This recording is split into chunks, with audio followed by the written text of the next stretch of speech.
여호수아 5장 1절부터 11절까지 우리 천천히 같이 들어가겠습니다.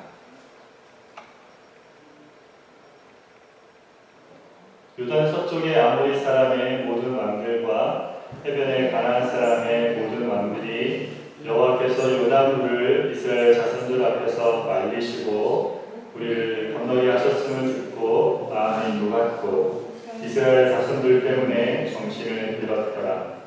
그때 여호와께서 여호수아에게 이르시되 너는 부싯돌로 칼을 만들어 이스라엘 자손들에게 다시 할례를 행하라 하시매 여호수아가 부싯돌로 칼을 만들어 할례산에서 이스라엘 자손들에게 할례를 행하니라. 여호수아가 할례를 시행하는 까닭은 이것이니 애굽에서 나온 모든 백성 중 남자 곧 모든 군사는 애굽에서 나온 후 광야길에서 죽었는데 그 나온 백성은 다 할례를 받았으나 다만 애굽에서 나온 후 광야길에서 난 자는 할례를 받지 못하였습니다. 이스라엘 자손들이 여호와의 음성을 청종하지 아니하므로 여호와께서 그들에게 대하여 맹세하사 그들의 조상들에게 맹세하여 우리에게 주리라고 하신 땅 곧 젖과 물이 흐르는 땅을 그들이 보지 못하게 하리라 하시네. 애굽에서 나온 족속 곧 군사들이 다 멸절하기까지 40년 동안을 광야에서 헤매었더니 그들의 배를 깊게 하신 이 자손에게 여호수아가 할례를 행하였으니 길에서는 그들에게 할례를 행하지 못하였으므로 할례 없는 자가 되었음이었더라. 또 그 모든 백성에게 할례 행하기를 아침에 백성이 진중 각 처소에 머물며 낫기를 기다릴 때에 여호와께서 여호수아에게 이르시되 내가 오늘 애굽의 수치를 너희에게서 떠나가게 하였다 하였으므로 그곳 이름을 오늘까지 길갈이라 하느니라. 또 이스라엘 자손들이 길갈에 춤췄고 그달 14일 저녁에는 여리고 황지에서 유월절을 지켰으며 유월절 이튿날에 그 땅의 소산물을 먹되 그날에 무교병과 볶은 곡식을 먹었더라. 또 그 땅의 소산물을 먹은 다음 날에 만나가 그쳤으니 이스라엘 사람들이 다시는 만나를 얻지 못하였고 그 해에 가나안 땅의 수출을 먹었더라. 아멘. 어떤 사람이 타고 가던 배가 난파를 당했습니다. 홀로 무인도에 남겨지게 되었습니다. 그는 매일 하나님께서 그곳을 나갈 수 있게 해달라고 기도했습니다. 그러면서 지나가는 배가 있는지 늘 살펴보았습니다. 그곳에서 살아야 했기 때문에 배에서 가져온 물건들로 허름한 오두막을 하나 지었습니다. 어느 날 먹을 것을 구하러 갈 때 오두막에 피워놓았던 불씨가 번져서 오두막이 다 타버리고 말았습니다. 타고 있는 오두막을 보면서 아니 이것마저 가져가 버리시면 어떡합니까? 하나님을 향한 원망하는 마음이 들었습니다. 근데 그 다음날 배 한 척이 그 섬에 도착해 있었습니다. 들어보니 어제 그 섬에서 연기가 피어 올라가지고 누군가 있는 줄 알고 왔다는 것이죠. 오두막이 타면서 난 연기 때문에 배가 왔다는 것입니다. 살아가면서 우리가 이해할 수 없는 일들이 벌어질 때가 있습니다. 그런 때에도 주님께서 우리에게 행하시는 일들이 있음을 바라보게 되시기를 바랍니다. 이스라엘 백성들이 요단강을 건넜습니다. 요단강을 건너면서 하나님께서는 12지파, 지파별로 돌 하나씩을 가지고 와서 돌을 쌓아 놓으라고 했습니다. 두 군데 쌓으라고 했는데 하나는 제사장들이 발이 머물렀던 그곳에 12돌을 쌓으라 그랬고 그리고 요단을 건너와서 이들이 지금 머물고 있는 길갈에다가 쌓아 놓으라 했습니다. 하나님께서 그렇게 요단강을 끊고 건너게 하신 것을 기념하고 기억하기 위해서 그렇게 하라 하셨습니다. 그렇게 요단강을 건넌 후에 여리고성 앞에서 하나님께서 행하게 하신 일이 있습니다. 이스라엘 백성들에게 뭘 하게 하셨냐면 할례를 행하게 하셨습니다. 그리고 그곳에서 유월절을 지키고 그 땅의 소산을 먹게 하셨습니다. 그리고 그 소산을 먹은 그 다음날 만나가 그치게 됩니다. 근데 이렇게 하신 하나님의 일들을 생각해 보면 잘 이해가 되지 않습니다. 적군이 보고 있는 자리에서 할례를 행하고 싸움을 앞두고 먹던 식량의 공급이 끊기게 된 것이죠.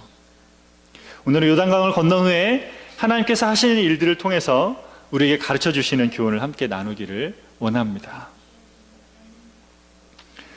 첫 번째로 요단강을 건넌 후에 하나님은 할례를 받게 하십니다. 이스라엘이 요단강이 끊어진 채로 요단강을 건넜습니다. 여러분, 흐르던 강이 끊어진 것은 놀라운 일이었습니다. 이 소식을 들은 가나안 사람들의 마음이 어떻겠습니까?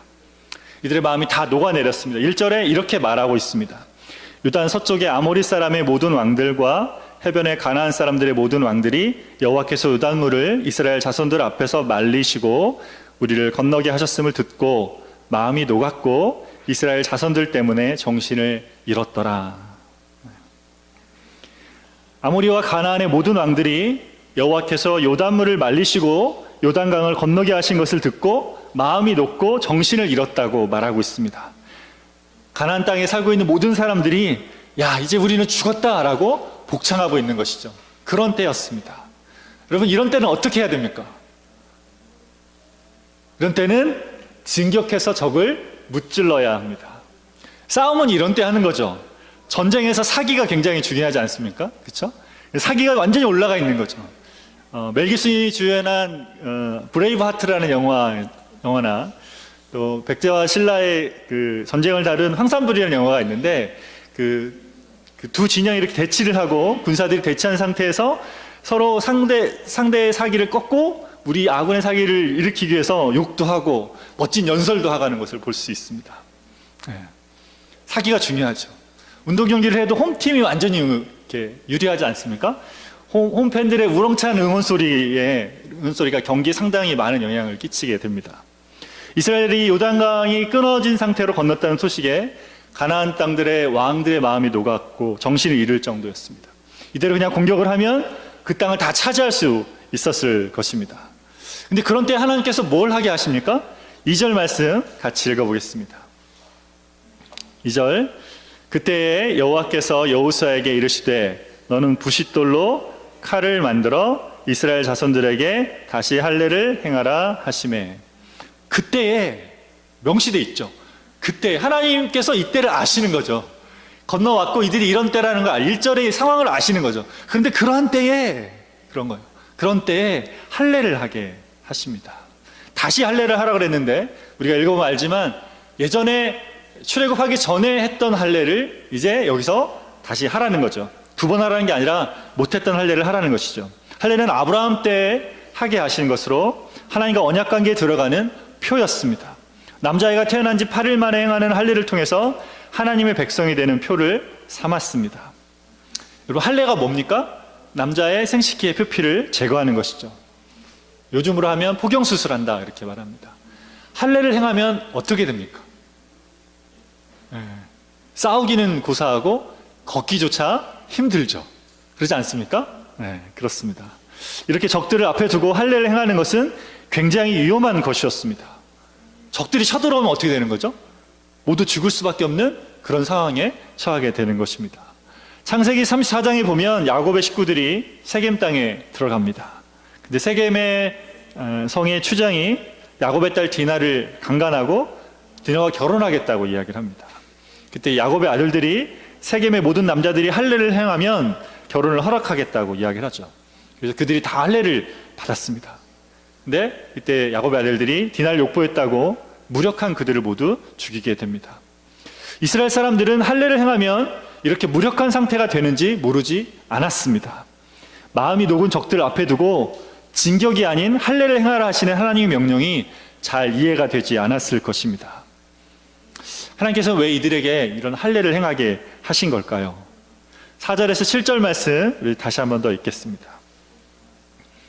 여호수아가 할례를 시행한 까닭은 이것이니 애굽에서 나온 모든 백성 중 남자 곧 모든 군사는 애굽에서 나온 후 광야길에서 죽었는데 그 나온 백성은 다 할례를 받았으나 다만 애굽에서 나온 후 광야길에서 난 자는 할례를 받지 못하였음이니라.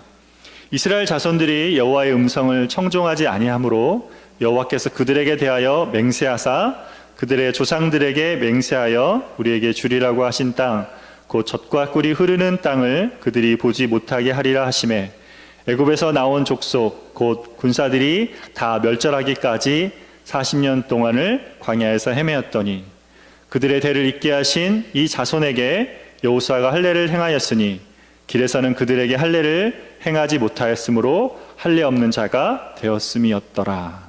네. 여러분, 출애굽했던 세대는 이미 할례를 다 받았습니다. 그러나 광야에서 태어난 세대, 40년을 광야에 살았으니까 세대는 아직 할례를 받지 못했습니다. 왜냐하면 광야 생활을 하는 동안에 언제 어떻게 움직여야 될지 모르기 때문에 할례를 행하지 않은 채로 그냥 살았습니다. 그래서 이들은 할례 받지 않은 자가 되었습니다. 그래서 하나님께서 하나님 백성의 표시인 할례를 지금 여기서 행하라고 하십니다. 요단을 건너고 여리고성 앞에서 여리고성 사람들이 다 볼 수 있는 이곳에서 하라고 하십니다. 이스라엘 백성들이 하나님의 명령에 어떻게 합니까? 그 자리에서 할례를 행합니다. 모두 다 함께 하나님 말씀에 순종했습니다. 그렇게 할례를 다 하고 낫기를 기다릴 때 하나님께서 이들에게 하시는 말씀이 이것입니다. 9절 말씀 같이 읽겠습니다.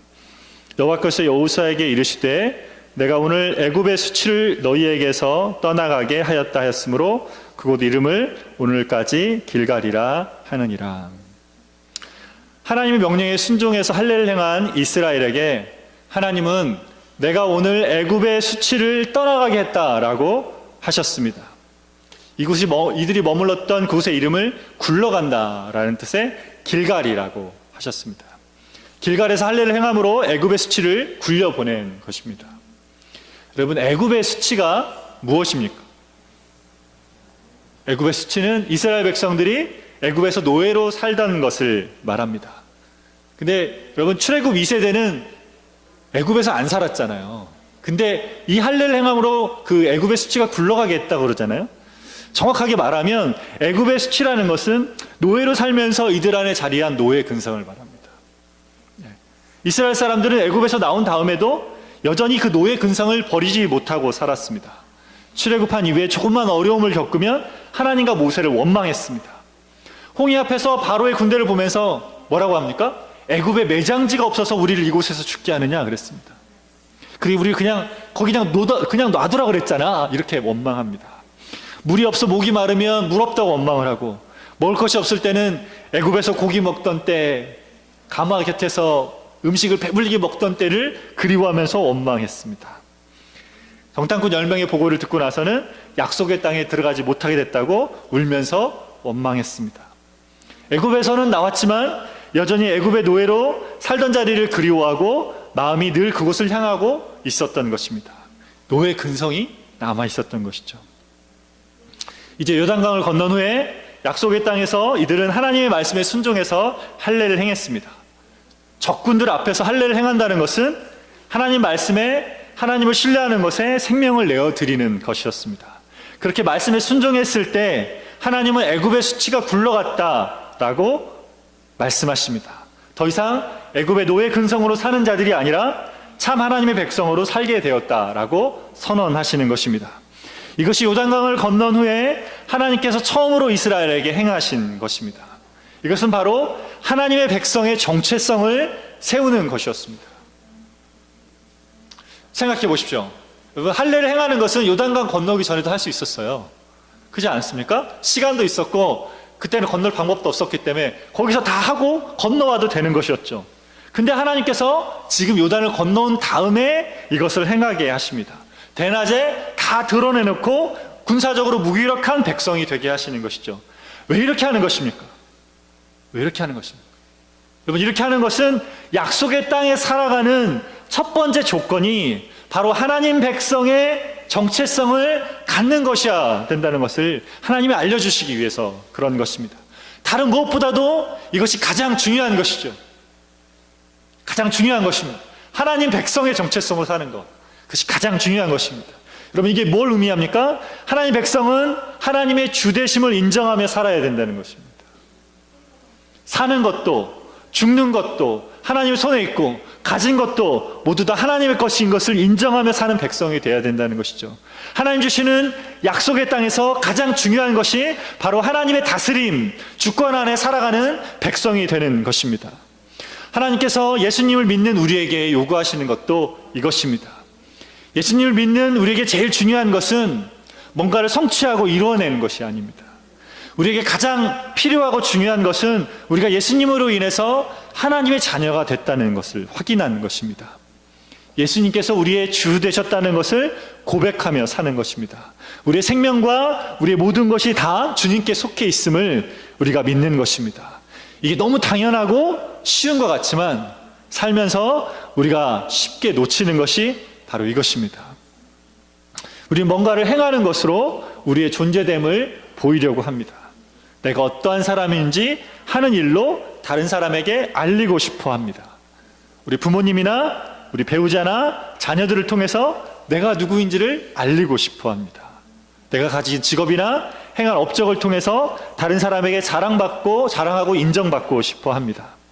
주님은 바로 이런 모습이 우리 안에 있는 애굽의 수치라고 하십니다. 예수님 안에 있으면서 여전히 세상의 정신과 세상적인 가치에 사로잡혀 있는 모습이라고 하는 것입니다. 이것은 사단의 종로를 타던 우리의 옛 모습이라고 하시는 것입니다.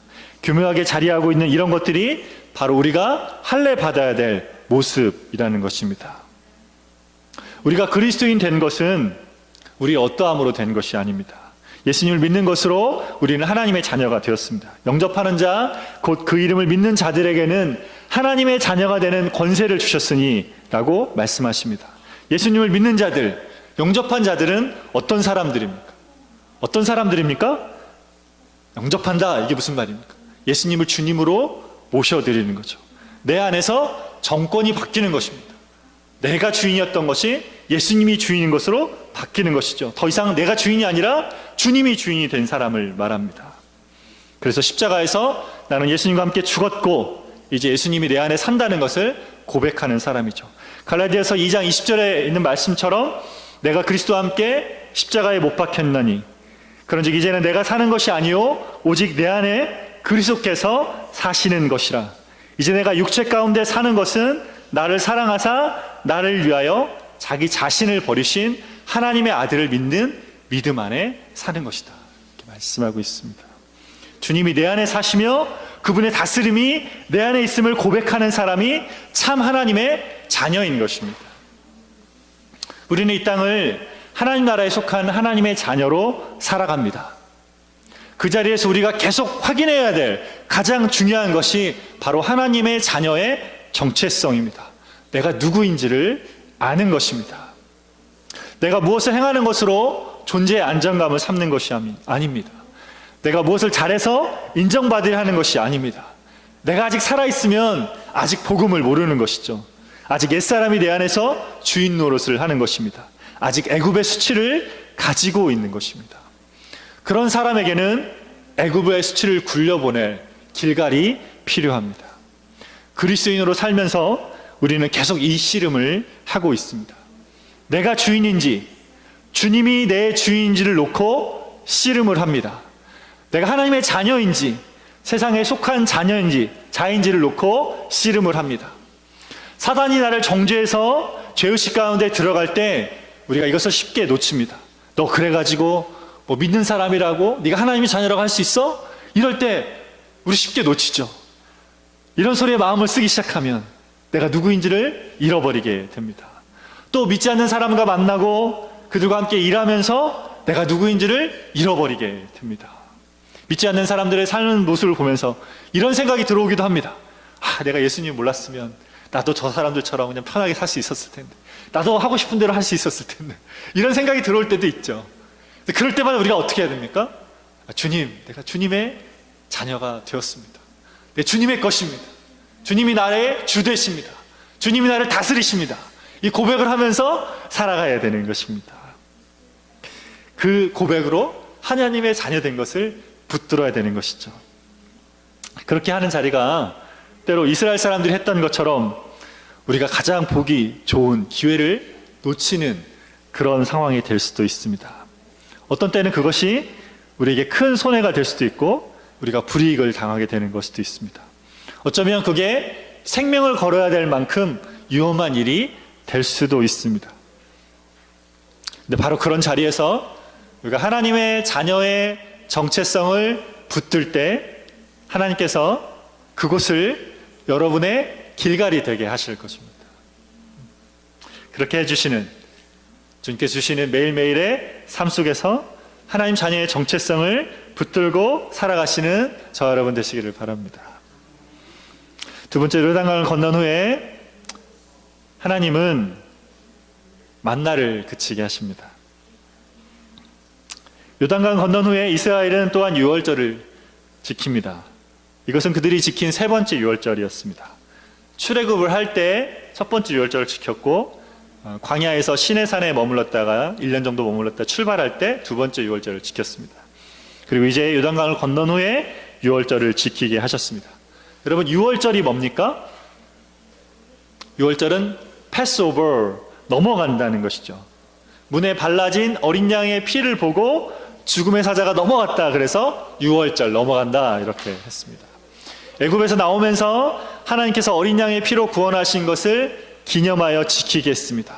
그리고 요단강을 건넌 다음에 유월절을 지키게 했습니다. 이것은 약속의 땅을 살기 시작하면서 이스라엘에게 어린 양의 피로 구원받은 백성임을 기억하게 하는 것입니다. 이 유월절을 지키면서 이들은 그 땅에서 난 음식을 먹었습니다. 11절에 유월절 이튿날에 그 땅의 소산물을 먹되 그날에 무교병과 볶은 곡식을 먹었더라 라고 말씀하고 있습니다. 그때까지 이스라엘 사람들이 먹던 양식이 무엇이었습니까? 만나였죠. 그죠? 만나였습니다. 근데 그곳에서 그 땅의 소산을 먹었다라고 말하고 있습니다. 아마 유월절 다음날 이들은 그 땅의 소산과 하나님 주신 만나를 함께 먹었을 것입니다. 그리고 그 다음날도 만나를 가지러 집 밖으로 나갔을 것입니다. 근데 어떻게 됐습니까? 12절 말씀을 같이 읽겠습니다. 또 그 땅의 소산물을 먹은 다음날에 만나가 그쳤으니 이스라엘 사람들이 다시는 만나를 얻지 못하였고 그 해에 가나안 땅의 소출을 먹었더라 했습니다. 그 땅의 소산물을 먹은 그 다음날 어떤 일이 있었습니까? 만나가 그쳤습니다. 만나를 가지러 진 밖에 나갔지만 그곳에는 더 이상 만나가 내리지 않았습니다. 40년 동안 먹었던 만나였습니다. 그 만나가 갑자기 끊어지면 여러분 어떤 생각이 들겠습니까? 이제 더 이상 하나님께서 우리에게 양식을 주지 않으시는 분이신가? 할례까지 행하고 유월절을 지켰는데 왜 하나님 우리 양식을 뺏어 가시는가? 이런 생각이 들 수 있었을 것입니다. 어떻게 보면 도무지 이해가 가지 않는 자리였습니다. 이스라엘 백성들은 그렇게 생각할 수 있었지만 사실 40년 동안 만나를 먹이신 것도 하나님의 은혜였습니다. 만나가 지금 가나안 땅에 들어와서야 그쳤습니다. 원래 하나님의 계획은 뭐였습니까? 광야에서 1년 뒤에 가나안 땅에 들어가는 것이 하나님의 계획이었습니다. 그러면 만나가 그때 그쳤어야 되는 거죠. 근데 하나님 앞에 이스라엘이 불순종해서 광야 40년을 다니는 동안에 하나님께서 40년 동안 이들에게 만나를 먹이셨습니다. 그렇게 신실하게 이들에게 먹을 것을 공급해 주셨습니다. 그리고 지금 이곳에서 만나를 그치게 하시며 이들에게 먹이신 것이 있습니다. 12절 끝에 보면 그 해에 가나안 땅의 열매를 먹었더라 이렇게 말하고 있습니다. 만나가 그친 후에 이스라엘 사람들은 가나안 땅의 소산을 먹게 되었습니다. 여러분, 이게 뭘 의미합니까? 만나는 전적으로 하나님이 공급해 주시는 것이었습니다. 진 밖에 나가기만 하면 아침마다 널려져 있는 만나를 거두어 오기만 하면 되었습니다. 근데 이 약속의 땅에 들어와서 이제는 그 땅의 열매를 먹게 하신 것입니다. 하나님께서 주신 약속의 땅을 정복하고 그 땅에서 나는 소산을 먹으라고 하시는 것입니다. 하나님께서 보게 하시를 향해 나가고 그것을 취해서 경작하게 하신 것입니다. 이스라엘 백성들이 보기에 만나는 하나님께서 주시는 것이고 그 땅의 소산은 자신들의 힘으로 구해서 먹어야 하는 것처럼 보였을 것입니다. 그러나 그것도 만나와 동일하게 하나님께서 이들에게 허락하시는 선물이었습니다. 그것은 재앙이 아니라 주시는 은혜였습니다. 광야에서처럼 주신 음식을 가져다 먹는 것이 아니라 하나님 주신 땅을 취하고 그 땅에서 주시는 풍성한 음식을 먹으라는 것이었습니다. 이렇게 가나안 땅의 소산을 먹게 하신 것은 이제 하나님께서 이스라엘의 일할 능력을 인정해 주시고 그런 생산적인 삶을 살게 하신 것입니다. 광야에서 땅을 일구고 싶어도 광야에서는 일굴 수가 없었습니다. 그러나 이제 가나안 땅에서 그 땅을 차지하고 그 땅을 일구며 살아가게 하신 것입니다. 가나안 땅의 소산도 여러분 저절로 생기는 것이 아니죠. 땅을 경작하고 씨를 뿌릴 때 하나님께서 베푸시는 비와 햇빛이 있어야 자라 결실을 하는 것입니다. 그렇게 이스라엘에게 하나님의 도우심을 받으면서 그들의 힘으로 경작하며 살게 하신 것입니다. 만나가 그치는 것을 통해서 주님께서 우리에게 알게 하시는 것입니다. 우리가 믿음으로 취하고 경작해서 그 땅이 주는 소산을 먹어야 한다는 것이죠. 그냥 어린아이처럼 하나님 주시는 만나만을 공급받을 것이 아니라 이제 성숙한 그리스도인으로 하나님 주신 땅을 취하고 그 땅의 양식을 먹어야 한다는 것입니다. 예수님께서 요한복음 4장 34절에 이렇게 말씀하셨습니다. 나의 양식은 나를 보내신 이의 뜻을 행하며 그의 일을 온전히 이루는 이것이니라 그랬습니다. 주님은 하나님 아버지의 뜻을 이루시며 그분의 양식을 스스로 공급하셨습니다. 우리에게도 이렇게 영적인 양식을 스스로 공급해라 라고 하시는 것이죠. 영적인 어린아이로 베풀어 주시는 은혜, 깨닫게 하시는 말씀에만 의지하지 말라는 것입니다. 삶의 자리에서 하나님의 뜻을 이루어가는 자로 살아서 스스로 양식을 공급해 가라는 것입니다.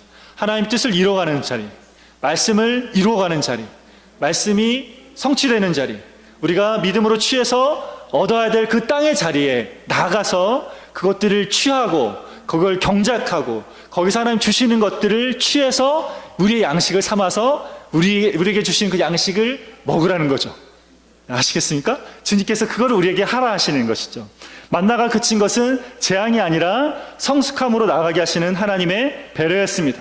하나님께서 그렇게 믿음으로 가게 하시는 삶의 자리를 보고 그 자리에 나가서 거기서 주시는 양식을 취하는 저와 여러분 되시기를 바랍니다. 같이 기도하겠습니다.